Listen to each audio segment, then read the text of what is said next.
ang pipila sa mga nindot kaing punto sa atong ebanghelyo karon kinig yung gracias Ginoo or ang iyang gahom dili gyud exclusive.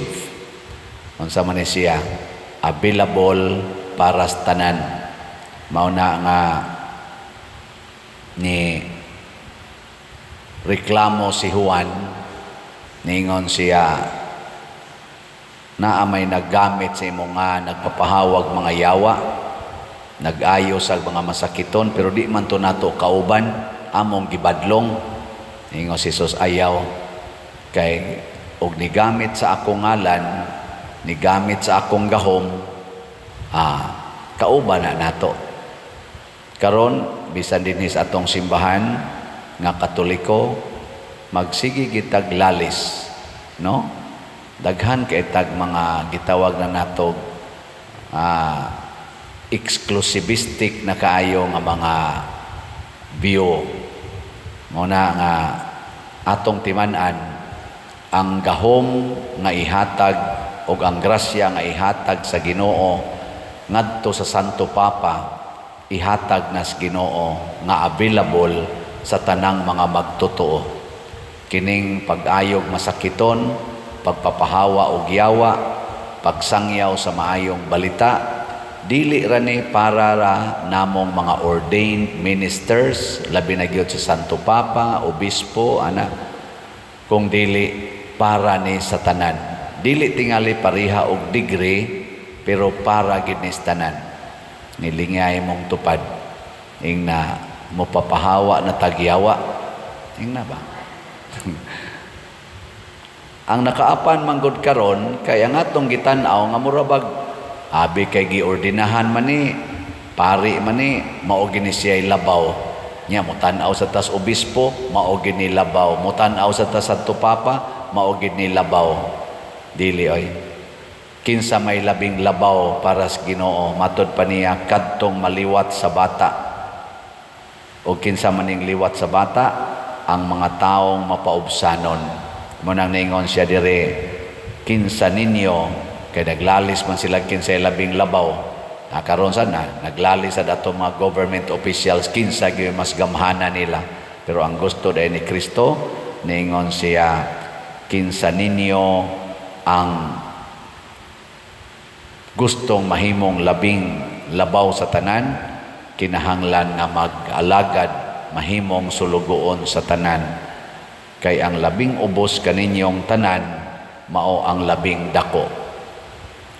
Si Job sa unang pagbasa, nahug siyag labing taas sa mga tao sa kalibutan, kay sa version pa ni Satanas, pag meeting nila dito sa langit, kanidi si Satanas, ex officio member ni siya sa kanang mga langit ng mga authorities, kay representative siya sa impierno. Si Satanas ba makatog langit, kay pag meeting sa mga dagkog ranggo dito sa langit, ning apil mga yawa, ni apil nya gi-entertain sa Diyos Ginoo. Ingon na yung Ginoo, kita ka sa akong sulugoon dito, buutan kayo no, si Job. Ang yawa mang yun, niingon din siya, naingon na anak, kay gitagaan manimos daghan kayong pabor. Kung di na kuhaon na tanan niya kanang grasyang iyang nadawat, di ka anak balikason.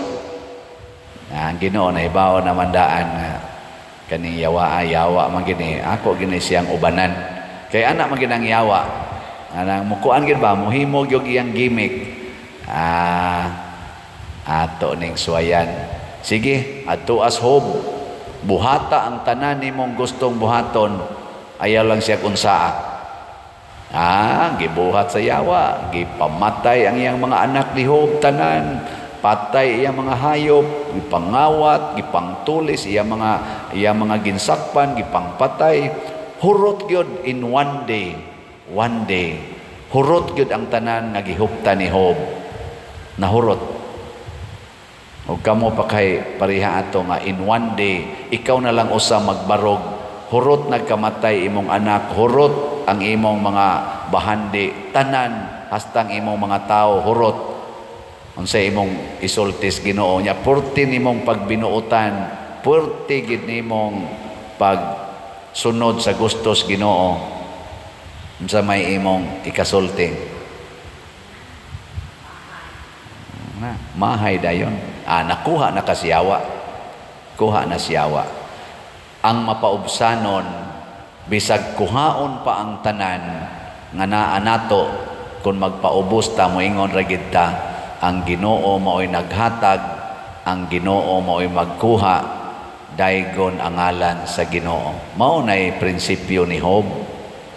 Muna diri sa atong tubag sa Salmo, nga atong gitubag, nga sa ganito, Ginoo, ipaabong ang imong dunggan o patalinghogi ang akong pagampo.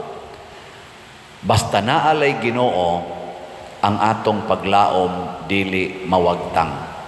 Ang mga mapaubsanon dili moundang sa paglaom o pagsalig sa Ginoo, kay nasayod man ang mga mapaubsanon nga ang Ginoo dili gyud mahutdan sa grasya.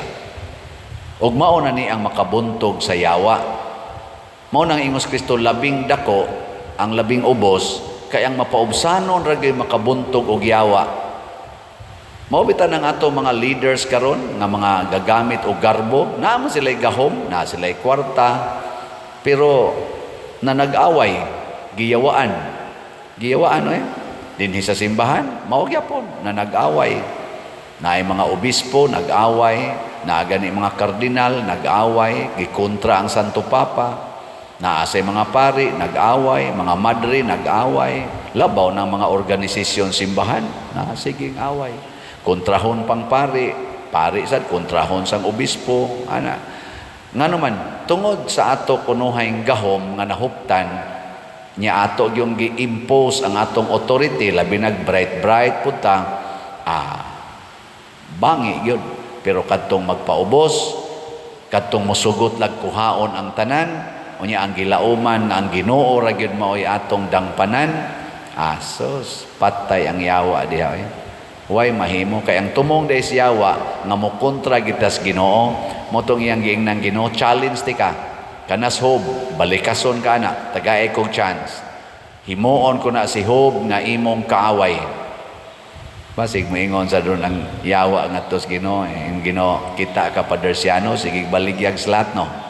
Ana, natukod na niyang iyang parokya, daghan na kay natukod, apil pa kapilinya mga parokya, ingon sa nang Ginoo, kuhaon ko ng tanan padersiano, balikason jud kana. Ang unang kuhaon ang madre. Ay di ko mo balikas, kuhaon ang madre, bahala na diya. Ang sunod kuhaon ako mga igsuon. So di lagi apon ko na anad na mi ana, paralyzed pamagay ng usa. Anad na ko ana. Unsa pa man kuhaon? Kanang kolekta. Kanang iyang pasikat-sikat diya social media, daghan kay mo follow, daghan ang muyubit niya. Okay ra gyapon na nako, gisigihan na magay ko giyubit karon, pero I love them all, no? I love them all. Unsa kay kuaos Ginoo nako, no? Sa yawa. Tingali kani akong health, no? Kuhaon ni siya, sakit-sakit na magani akong hawak, pero naayo-ayo man sad. Mga igsoon, dili ta makapangandak nga kaya nato atubangon ang panintal sa yawa. Kaya ang yawa is the most cunning being. Kamao kay siyang muigo nato. Ang ato lang yung gunitan nga di gid nato buhian, kinig yung pagpaubos. Dawato nato ang tanan nga moabot sa atong kinabuhi, sama sa gibuhat ni Maria, sama sa gibuhat sa mga santos. Si Saint Jerome, giatake pod ni siya, gidaot pod ni siya. Pero ang iyang yung focus is unsaon ako nga ang pulong sa Ginoo masabtan sa kinabag-ang tao sa kalibutan, sa mga magtotoo. Kunya kay itong panahon na ang Latin may sikat kaayo, the language of the church, ang Latin man, iya yung gipaningkamutan nga matranslate og Latin uban sa iyang sakripisyo o paningkamot. O gikan ato hangtod karon ang pulong sa Ginoo nasabtan na natay Cebuano, Tagalog, Bicolano, bisag unsa na nga pinulungan, Indian, Chinese, nanagit tanang pinulungan nga naman mas nindot nang makasabutas pulong sa Ginoo haron kamautang mo paubos. Kay ang pulong sa Ginoo mao gyud tinuod natong inspirasyon o kalig-on. Mo na dinhi di man kayo paspas ang atong slat o kahalin nya karon mauroy atong adlaw sa mga katikista, tigom ron atong General Assembly, atong iampo na ang mga katikista mahimog yung tinuod nga lig-on diha sa pagpanudlo sa pulong sa Ginoo pinaagis ilang mga binuhatan.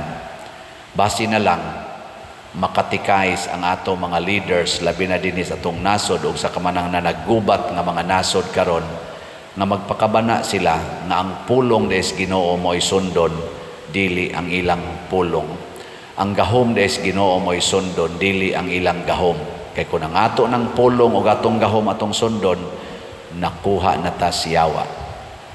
So kitang tanan dinhi atong himuon, atong kaugalingon nga alagad sa Ginoo, dili tigdiktar sa Ginoo. Kung doon na may mga dimalas, tawgon natog dimalas, dili nato kasab-an or balikason ang Ginoo o mahayan ang Ginoo, kung dili dawaton nga mapuubsanon sayod ta nga ninduton ra ni pagbalik sa Ginoo ang atong kinabuhi.